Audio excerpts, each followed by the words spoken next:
Hello, welcome to the channel. If you're new here, my name is Carrie and I'm a seller on Creative Fabrica, and I create these tutorials for digital artists wishing to sell their work on Creative Fabrica. So in today's video, I'm going to talk about my journey as an artist. I had a few of you wanting to know or get to know me a little bit more and my journey getting to Creative Fabrica. So let's start when I was 10 years old. At 10, I knew that I wanted to be an artist. As I was growing up in my teen years, I drew every day. I practiced every day, mostly women's portraits. And I still have all of my portfolio from back in the day. I might share a few of those with you later on, but I don't know, because some of them are good, some of them, it's all a process, right?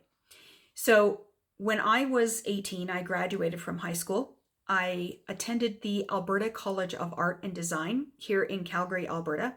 That institution has now turned into a university where you can get your degrees. But at the time, they were not giving out degrees at ACAD. So I have my diploma in visual arts.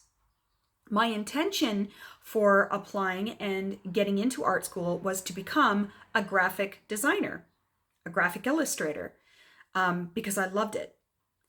So the first semester I went to one of my favorite drawing teachers and I told him what I wanted to major in my second year. So he discouraged me from getting into graphic design, which was quite surprising. But because he knew my work and I was his student, he told me that that was not the kind of artist that I was. I was more of the kind of artist that I was more, I enjoyed the freedom. I didn't like to be limited, and I liked exploration, and I loved mixed media and trying out other things and using other media. And at the time, because this was the early 90s, there was no computers as we know them today. There was no Photoshop or any of that back then.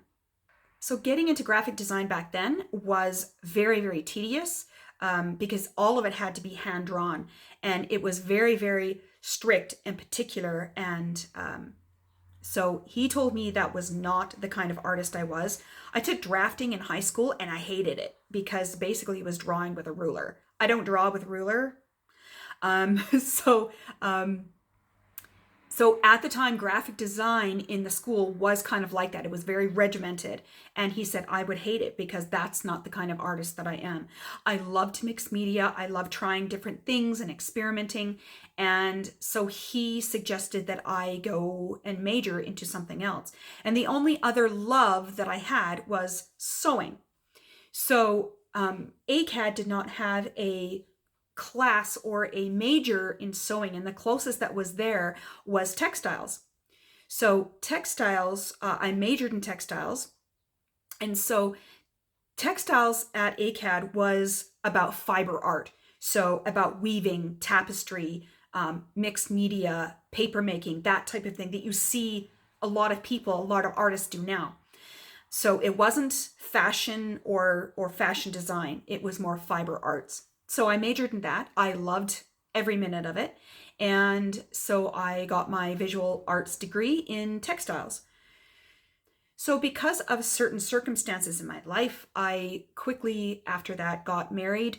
And because of circumstances, I had to be the breadwinner for 20 years. And so during that time, in the early 2000s, I was able to create a website called Carrie's Collectibles. And I helped my husband at the time create a chore chart software that we sold. And so he created the software part and I created the graphics for it. And it did quite well at the time, but it was just starting off and doing well. But then we got a divorce. And so during my divorce, I decided, hey, why not? I'm already stressed out. Let's go back to university. So during my divorce, I went back to university and I got my BA and my BEd. So they were combined degrees. So I went to the University of Lethbridge, Alberta, and for 4 years and 4 summers, I got my combined degrees. And so I taught for 6 years. And and I still was doing some things in the background, my sewing and trying to create other things and keep creatively engaged. So after the divorce, I met my new husband and things changed. And so he was going to university at the time. And so right now I'm in the position where I am trying to start up my business, my digital business. I was doing digital art, of course, before with Carrie's Collectibles. And I tried Etsy. I didn't like Etsy. I didn't like their limitations. I didn't like that they were taking my hard-earned money. I didn't like it. And it was so saturated. I just didn't like anything about it. So I was trying different platforms. At that time, I applied to Creative Fabrica. I applied to Creative Market, and I also applied to designbundles.net. Creative Market was the only one that accepted me. The other two have rejected me. I've actually tried to apply to Creative Market twice now, and I've got rejected. I think it's because of my portfolio on my website, because my portfolio has a lot of my my other work that I do. I'll leave the link to that page in the description below if you're interested. So starting Creative Fabrica, I wanted to find a platform to create my digital work, any work that would start making money. So I do have classes on Skillshare. I have about 2 classes. They're bringing in kind of sort of money-ish. It's not a consistent thing. I am thinking about creating more courses. But on Creative Fabrica, that's where I've seen most of my money come in. Now, starting out, I started on Creative Fabrica as a buyer because I was doing different things and using other digital artists' work to create other products. I decided to become a seller. And so when I started that, I wanted to find information online, YouTube, anywhere that would guide me through that process of becoming a seller on Creative Fabrica.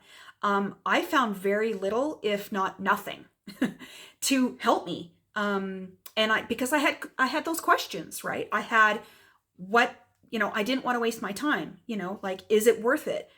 What does Creative Fabrica give to me as a seller?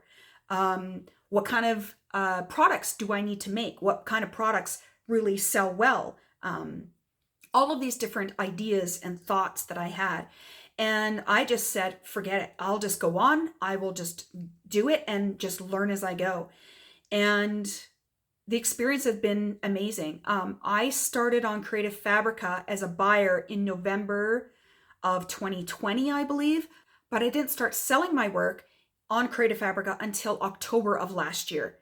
So for me as a seller, sales have been trickling in. I'm not by any means rich, but I wanted to create this channel for you.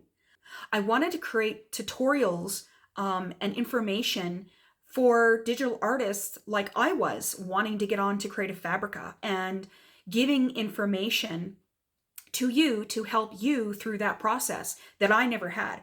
And as I've mentioned before, I'm still learning on Creative Fabrica. So I'm learning with you. So as soon as I learn something new, I love and I want to share it with you because I don't want you wasting your time because your time is precious. And so that's kind of been my journey as an artist and as a digital artist. I still have tons and tons of ideas that I want to share with you. So if you are interested in that, please subscribe to my channel here on CF Sellers, and also please subscribe to my newsletter. I will leave the link to that in the description below. The newsletter I give out weekly, and this includes any tips or tricks or ideas for CF Sellers. So if that interests you, please subscribe to my channel and also subscribe to my newsletter. And I would really love it if you could join me and join this awesome community of digital artists. So that's about it for my journey. I don't know if that was helpful or whatever, but I love art and I love digital art, and I have so many ideas. I'm I'm just so excited to share them with you. So until next time, I hope that this has been helpful in some way to you, and please like and subscribe, and we will see you next time. See you later.